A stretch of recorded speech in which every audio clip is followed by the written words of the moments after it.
Hi, welcome back. So today we're going to be talking about how to increase the conversion rate on your website. Now, last week we looked at driving traffic to your website. So if you didn't see that, check that out, because obviously in order to increase your conversion rate, you have to have people on your website in the first place. So make sure that you take a little look at that one if you haven't already. But of course, once you've got that traffic coming through to your site, one of the things that people struggle with is they're like, well, people are visiting my website now. They're here, they're looking at my stuff, but they're just not buying. So we're going to go through today my top tips for increasing that conversion rate systematically, going for a process that we use here at the Fastnet agency. So yes, stay tuned. We'll dive into that in a minute.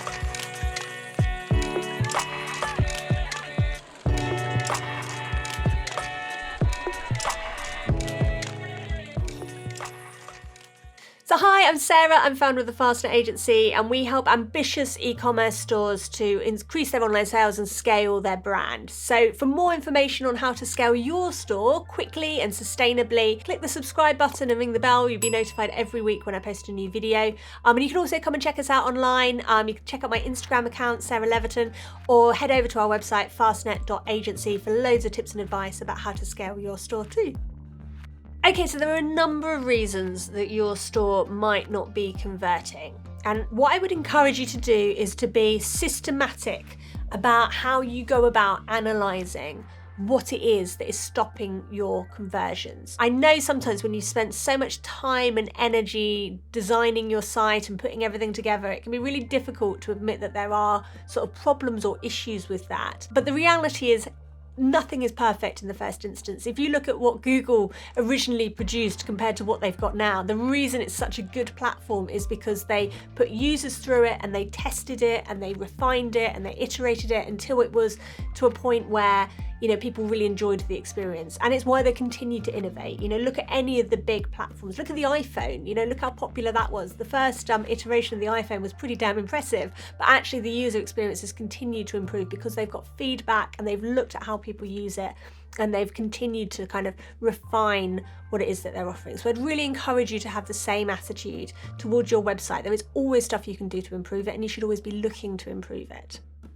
So the top reasons why your website won't be converting. So I'm just going to read through this list of bits here that we see time and time again. So your site makes a bad first impression. You don't know who you're selling to. Your site isn't optimized, so it loads slower, or it's not designed for checkouts. Nobody really loves or understands your product. Your product images are really, really poor. Your copy isn't understandable or persuasive, or is just plain bad. The page is really distracting or overwhelming when people come and load the site. Your call to action is really unclear. Shoppers don't trust you for whatever reason. People have to pay for shipping, really puts people off, especially if that shipping rate is really high. Your checkout is difficult to navigate, difficult to complete, and really slow. You're not using an exit intent, so people can click off and you never bother to grab their email addresses or persuade them to come back in any way. There's no remarketing or retargeting strategies, so once people click off your site, chances are they won't find you again. Potentially quite a long list of potential issues, and I appreciate that can feel a little bit overwhelming, but actually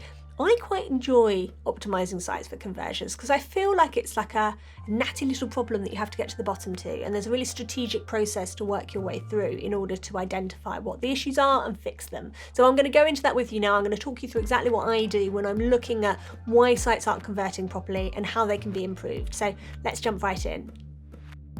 Okay, so let's start with design. Now, design really, or aesthetics I should say, is how your website appears to people when they first load that page. And a lot of the time people spend ages focused on, my logo, or, my brand colors, or should I use this sort of, this shade of green or this shade of green? And yes, of course, branding is important. I'm not saying that it's not important, but actually a lot of the time, aesthetics are about keeping things simple and thinking about the user experience before you think about color schemes or, fancy this or fancy that. User experience is everything. The best interfaces are where they've just kept it really simple. So if you're at a bit of a quandary, what should I do in terms of aesthetics? Strip it all back and just make sure that what you've got on your site is simple, easy to understand, and delivers everything that the customer is looking for. So let's think about this logically. The first thing that your potential customers are looking for is whether or not the products that you're selling are the right products for them. Let's think about this. What sort of things are they looking to find? Well, the first thing they're going to want to know is, what does the product look like? Let's have a look at the physical features. So you need really good, crisp, clear images, ideally images that they can blow up to a larger size if they want to, and that show all the details, because I think that's often what people forget, is they show a kind of overview image of their product, but they don't show, like, this is what the buttons look like on the back, or this is how, I don't know, the batteries go into it, or this is whatever those little details are. And bear in mind, if you're buying that product from a shop, you pick it up, you look at it from different angles, you try and work out all the details of it. So your website has got to be able to deliver that experience. And I'd also say, don't just focus on the actual physical product shots themselves. They're really important and they really need to be there. But I'd also say, think a bit strategically about trying to put the image in your customer's mind of how that would fit into their life.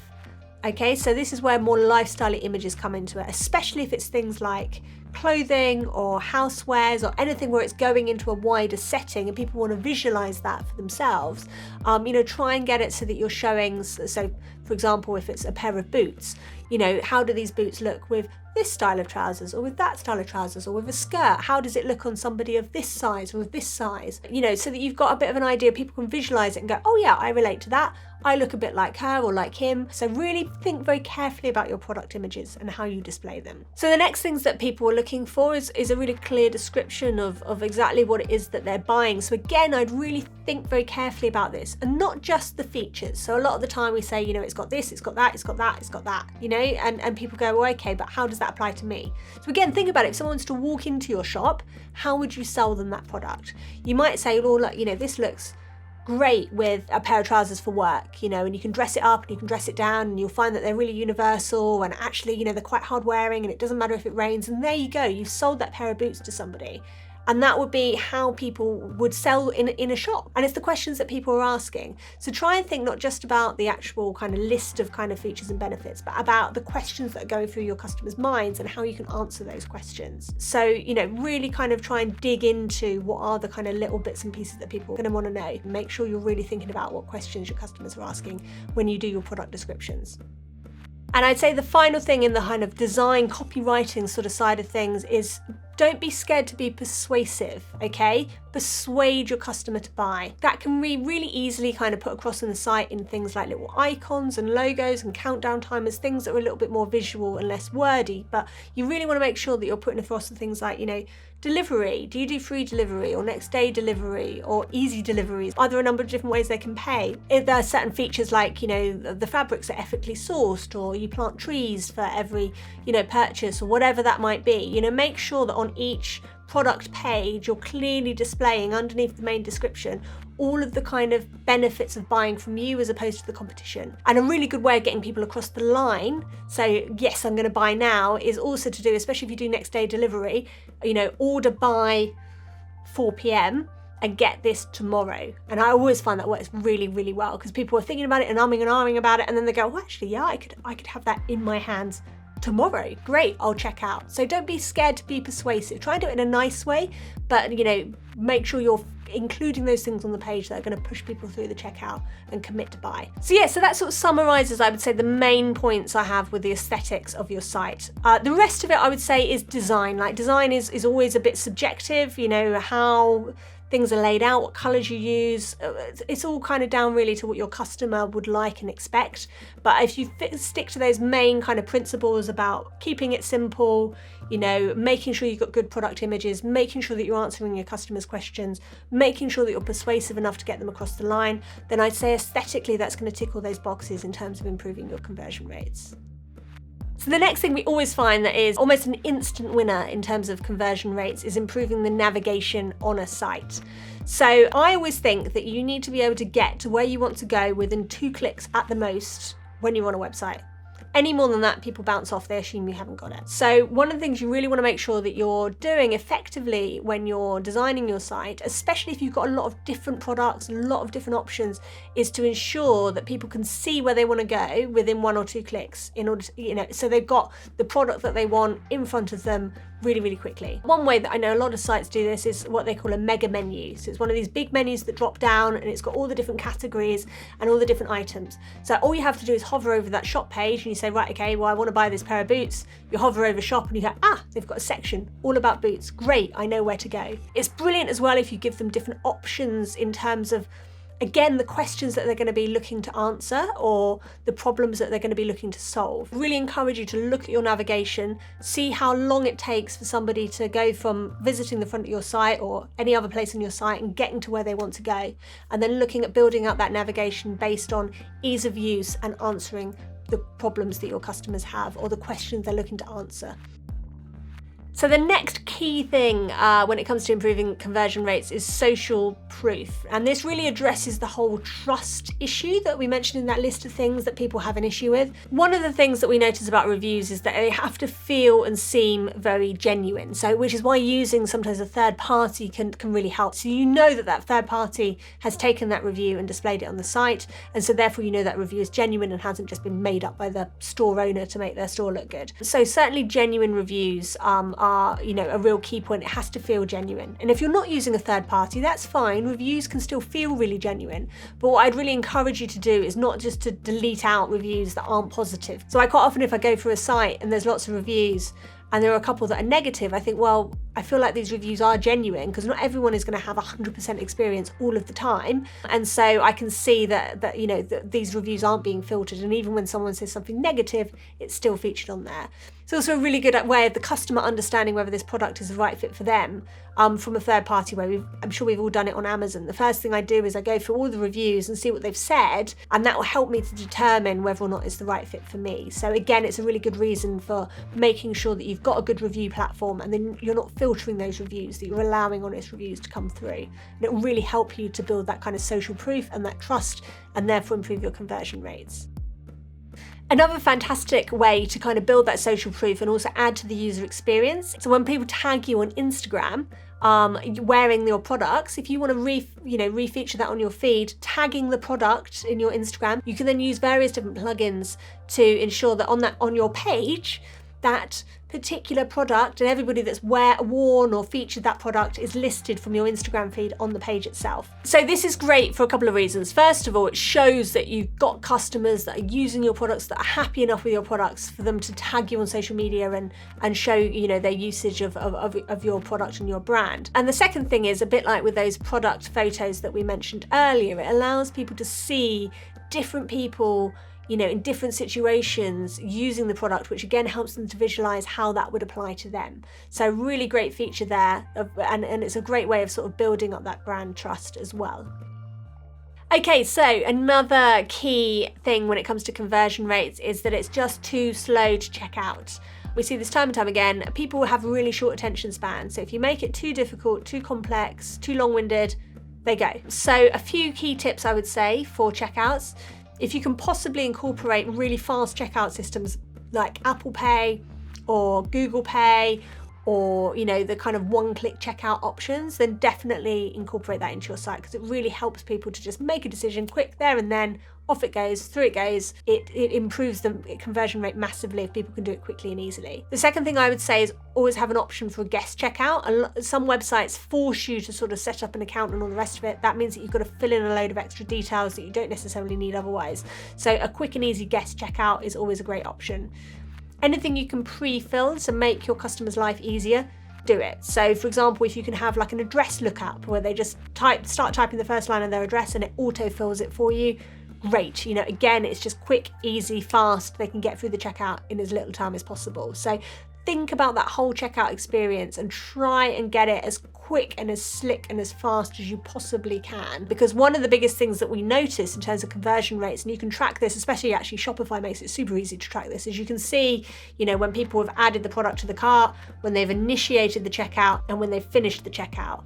And we often find that if you've got a big gap between people initiating the checkout and finishing the checkout, and therefore that's affecting your overall conversion rate, that is a big chunk of people that kind of fall off the wagon, and don't complete that final purchase. And it's normally because the checkout is too onerous. So pay a lot of attention to that and you'll really start to see that overall conversion rate increase. Again, I know we mentioned this earlier, but another thing you can do on the checkout page is to create a sense of urgency. And especially if you're doing next day delivery, having some sort of countdown as to when they need to check out in order to qualify for next day delivery is a real must. So, if your cutoff point is 4 p.m, having that countdown to say, I've got another hour and whatever to order, in order to get next day delivery really encourages people to move through the checkout that little bit faster. So if you can include the sort of next day delivery in some sort of countdown system, we really do see a big increase in conversion rates through using that.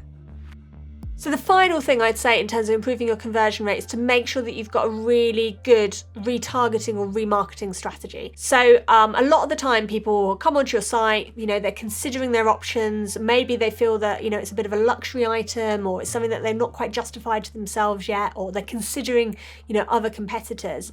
And so they click off thinking they'll check out the competition, or they'll consider the purchase before buying. And then they can't find you again, or they forget about it. It goes out of their mind, which is why, retargeting or remarketing, however, whichever you want to call it, is so effective. So there's two primary ways really that you can retarget your customers. The first is through Google. Google will do retargeted banner ads, which show the products sort of, at the side of the page or at the top of the page on places like, online newspapers, magazines, anywhere really that's a public forum that Google pays to feature their advertising. And that can be really, really effective. And the second one is social media retargeting. So, particularly kind of Facebook and Instagram, they're quite well set up for retargeting. They can then display ads showing the various products that your customer has been looking at. And that will, follow them around the internet for a few days until they're ready to commit and make that purchase. And I know that brands are so good at this now that I'm actually a bit guilty of sort of looking at something, thinking, oh yeah, that's great. I think I'll commit to that. And then thinking, well, I'll click off and, the retargeting ads will get me in a couple of days' time, and then I'll purchase then because I haven't got time to do it now. So for smaller brands, if you can really master that, you'll really be ahead of the pack. So to summarise, there's a lot to think about in terms of, conversion rates, and there's a lot to work through. But I would say if you're feeling a bit overwhelmed by this and you feel that there's too much to do, look at working strategically through the items that I've just mentioned and do one thing at a time. So do it, test it, see the results, move on to the next thing. First thing I say is look at where you're losing customers. Okay, so especially like I say in Shopify, they break this down really well. You've got, visitors to the store. If visitors are coming to the store and not adding to the cart, then chances are you've probably got something wrong, maybe in the design, the aesthetics, maybe in the way you display the product images, and you want to look at addressing that. So work on that area of your conversion kind of funnel in the first instance. If the customers are coming on and they're adding things to their cart, but they're not checking out, then you need to start looking at, well, why is that? Have they not even started the checkout process? Is it too complicated? Is the cart not particularly obvious? Is there not enough reasons to check out? So the next stage of the funnel might be that they've added it to the cart, but they haven't checked out, in which case, you need to make sure that your retargeting and your remarketing is up to scratch. You might also want to have a little look at, abandoned cart emails, which I know we haven't gone into in detail in this video, but I've done another video all about email sequences, so you might want to have a little look at that. But something that if it's sitting in the cart and they haven't checked out, encourages them to come back to the site and finish that purchase. So that's really the area that you want to focus on if that's your problem in terms of conversions. And then of course, bottom of the funnel is they've started the checkout, but they haven't completed it.